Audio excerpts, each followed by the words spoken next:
We know threading can be intimidating, so we wanted to make it as simple as possible for you to get started with our fabricator. Let's get into it. After pulling the thread through the thread stand hole, we are going to pass the thread through the back hole towards yourself. Repeat this for the front hole, skipping the middle. Next, we are going to take the thread through a pre-tensioner device. Pull the thread through the top hole of the guide and back around through the bottom hole of the guide.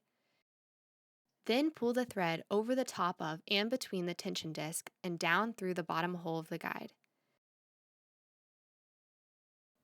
Now, making sure the foot is lifted, we are going to thread it through the upper tension device. Pass the thread under and between the tension disc.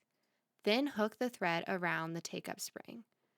Lead the thread under the thread guide and in the first thread finger.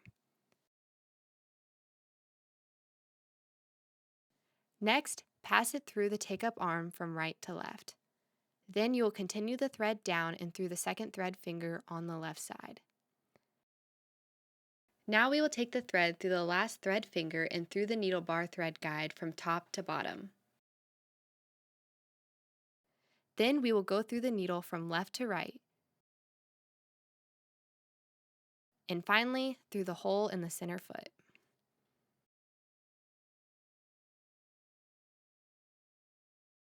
Here's a quick overview of the threading path.